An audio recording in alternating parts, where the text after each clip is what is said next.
Okay, so this video is going to be on the equine GI that is removed. So we'll do a tour of all of the abdominal contents, and then we'll end up with doing the arteries. Just bear with me for this video because I will have to move things around a bit. There's a lot of gut to get around, so just be gentle with me. Okay, so we'll start with the diaphragm. So diaphragm is this entire muscular structure here. We've got our central tendon here, so you can see my glove through that. So the central tendon goes all the way around. It's kind of that clearish portion there. And then we have the diaphragmatic crura. So now that we're looking with the contents taken out, you can really see that muscular portion of the diaphragm, and that's attaching to the lumbar portion of the vertebrae. And then you can see the crura come together and kind of have these tendinous insertions right there in my hands. So crura of the diaphragm there. Okay. So we're gonna go into aorta. So this is the aorta from the thoracic part, and as it passes through, it's gonna go into the abdominal part. Kidneys. So the kidneys in the equine are heart-shaped. So you've got one right here. So in terms of orienting yourselves, the kidneys are always gonna be kind of caudal to that diaphragm there. So this is gonna be my right kidney, and I'm sorry, I should have oriented you first. This way is cranial, and this way is caudal. So that would make this the left side of the animal, and this the right side of the animal. So that would mean this is our right kidney here. You can see that right renal artery coming into that kidney, going into the hilus there. For the kidney, I did make a cut here so that we can look at the renal cortex, which is that darker portion here, and then the medulla is that lighter portion in the center there. Okay, so then we'll look at our left kidney as well. So it should be symmetrical, roughly. So there's that left kidney there. Each of them should have a ureter coming out, which will be cut since we had to cut it away from the bladder. So it's a little covered in fat here. You can see that ureter coming out of the kidney there. And then same thing here, I just didn't take the fat off of it as much, so it's that kind of pinkish structure coming out right there. So ureters coming out of left and right kidneys. Okay, so then we have caudal vena cava passing through the diaphragm there. And then once we flip the diaphragm up, we'll be able to view the liver. So the liver lobes, so again, if this is the left side of the animal over here, we have the left lobe, the quadrate lobe, the right lobe, and then underneath we're gonna look for that caudate lobe, and that's just this little tiny piece here. So that is the caudate lobe right there. And that would be the entrance of that epiploic foramen. So I'm kind of sticking my finger into that epiploic foramen. That's gonna go in between the superficial and deep leaves of your omental bursa. Okay, so now we'll take a look at the spleen. So for orientation purposes, when you take your exam looking at images or when you're studying, the spleen is always gonna be on that left side of the animal, okay? So we got the spleen here. We've got the base, the body, and then the apex. It's this little point here. It's kind of pointing up underneath that left lobe of the liver. Okay? So then we have the nephrosplenic space. So nephro referring to the kidney and splenic referring to the spleen. So nephrosplenic space is just this space that my hand is in here. So in between that left kidney and the spleen.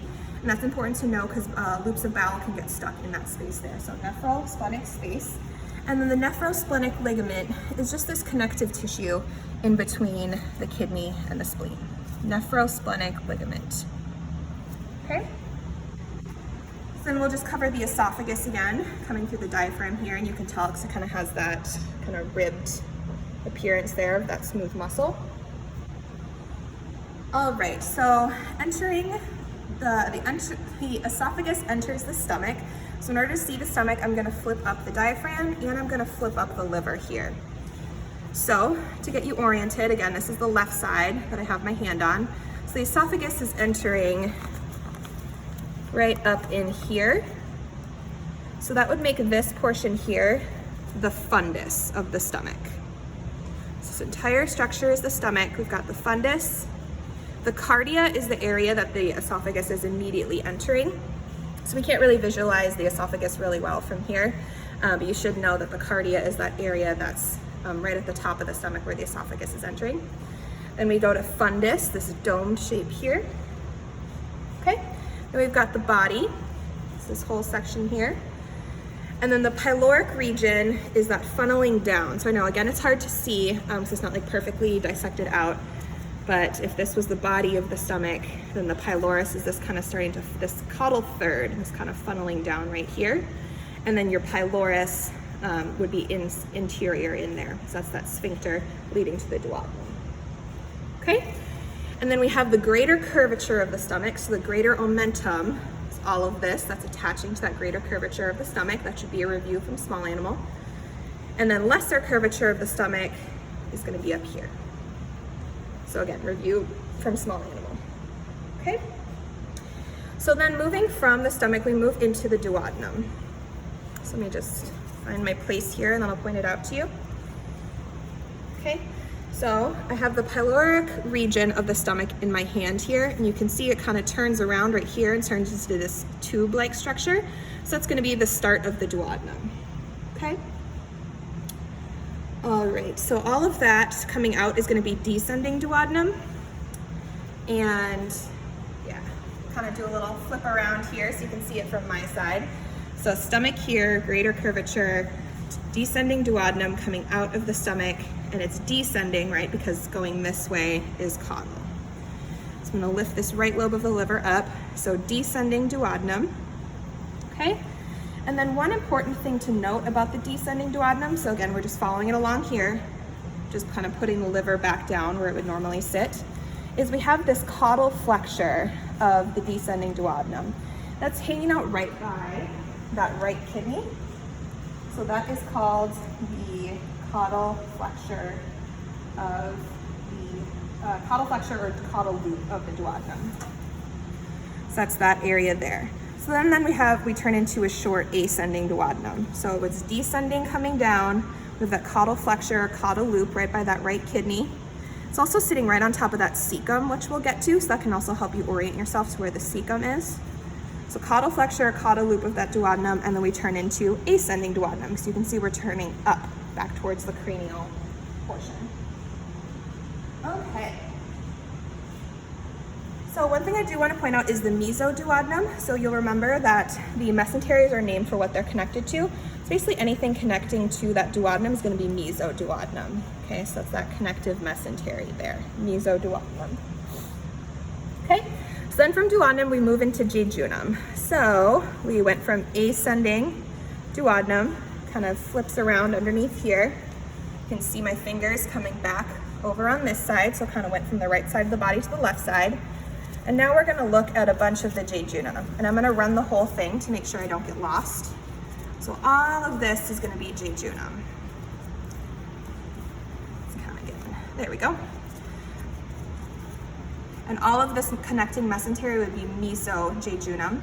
And within the mesojejunum, you can see the jejunal arteries. So it doesn't have a super great injection, but you can see a little bit of pink going to that jejunum. So any of those arteries are gonna be your jejunal arteries, okay? So I'm gonna continue to follow the jejunum. And one thing you should notice as I'm following the jejunum is that the mesojejunum, that connecting mesentery, that's really long, right? So that shows how much motility this portion of the GI tract has. Okay, following along here.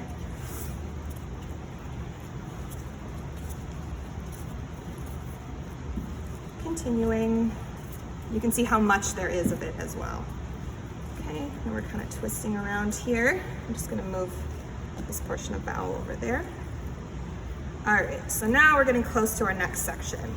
Okay, so if you were here in person, you would be able to feel that kind of change between your jejunum and then ileum. You might even be able to appreciate on the video, it kind of just gets a bit thicker here. So we're changing from all that jejunum into the ileum, which is the terminal portion of that small intestine.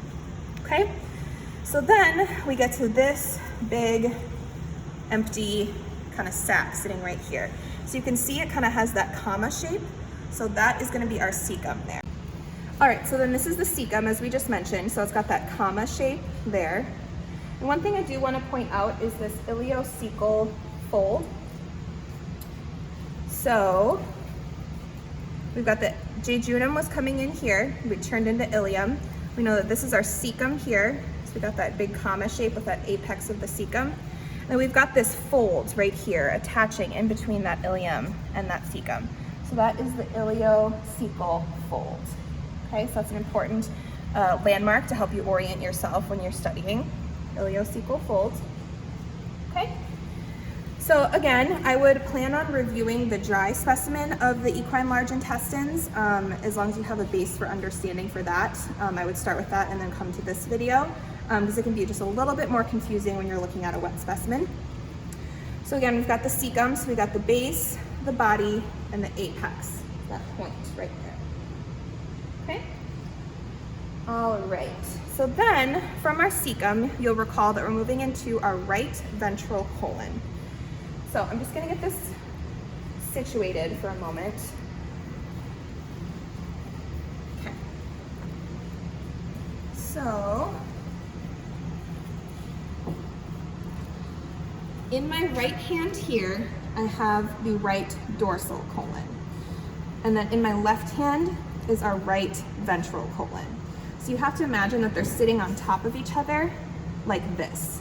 So right dorsal colon is in this hand, right ventral colon is in this hand, okay? So then that cecum here is gonna dump into that right ventral colon, okay? And as you recall, the right ventral colon is gonna come up and around, and at this point here is going to be the ventral diaphragmatic flexure. And again, for reference, that's because the diaphragm is sitting right here. So this is that first turn that that right ventral colon is making.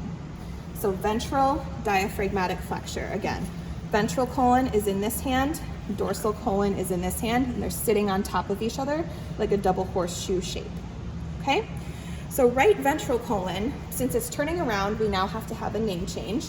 So we're going to change into left ventral colon. So left ventral colon continues this way. Okay? And then once we get back here, we have a big turnaround point. And that is our pelvic flexure.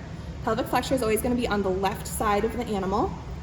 So again, if I put them on top of each other like they would be sitting in situ, I've got dorsal colon in my hands and ventral colon, that's that left ventral colon here, turning around at pelvic flexure.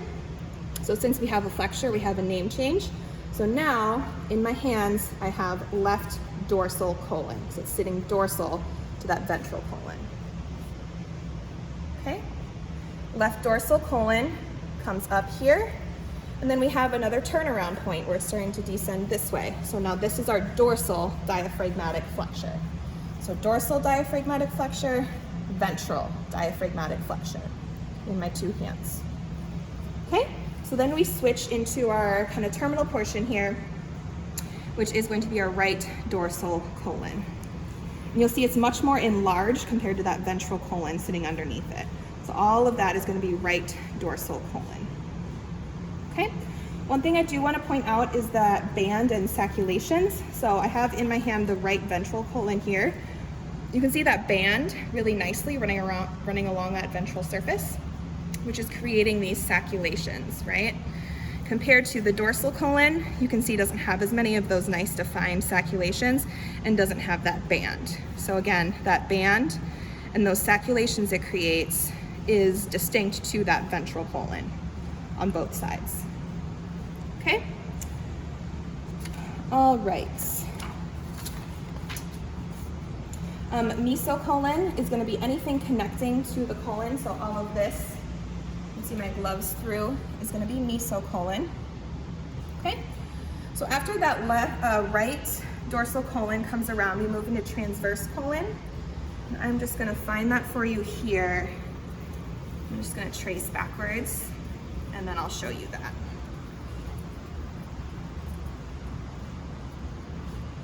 Okay, so we know that the right dorsal colon obviously ends up on the right side, and we call the transverse colon transverse because it's running transversely from the right side of the body going over to this left side of the body. So, just give me one moment. Flip this up. All right.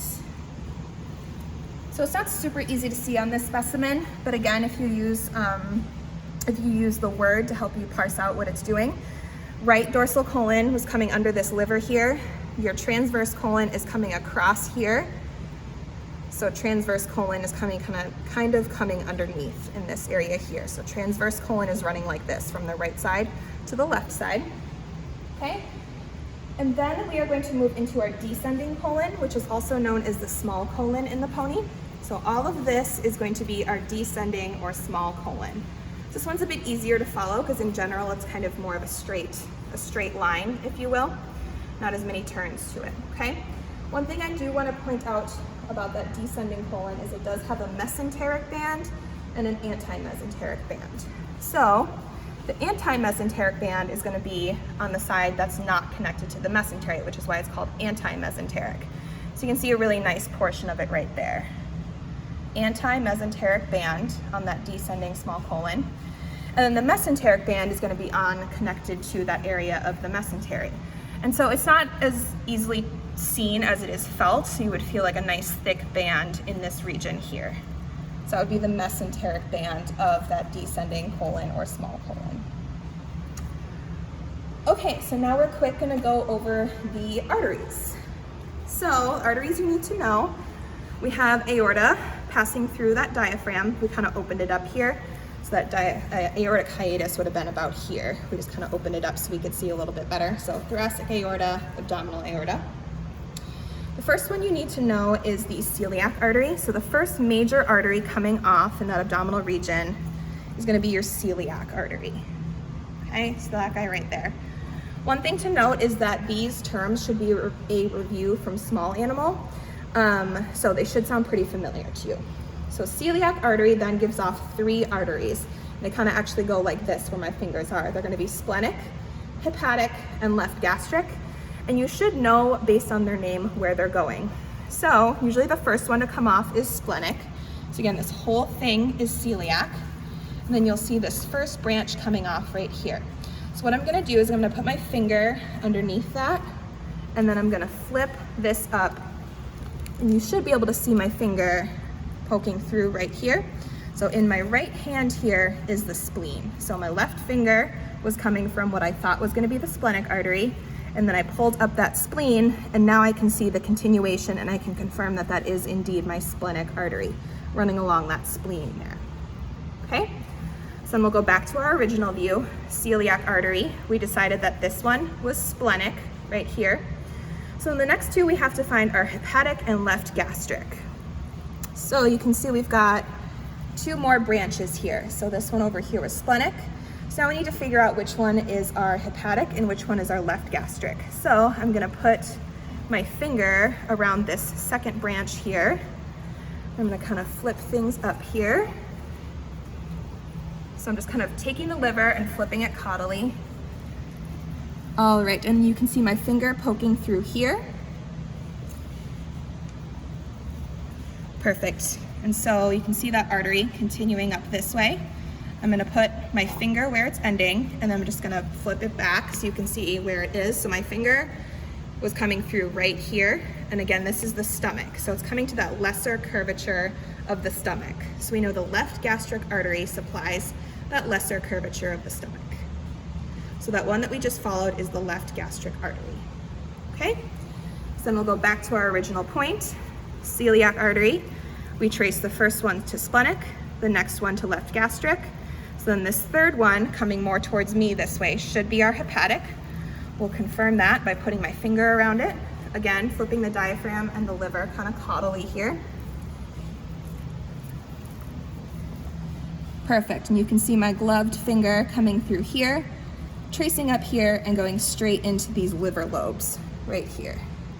So that is going to be our hepatic artery. All right, just a few more. So that was all of the branching off of the celiac artery. So next, our next major artery should be our cranial mesenteric artery.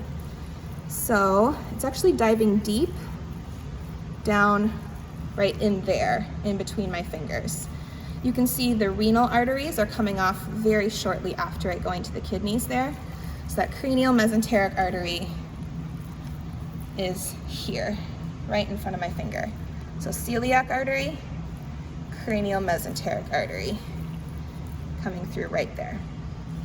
So there are 3 branches off of cranial mesenteric artery you need to know. The first one we've already covered, which was jejunal arteries.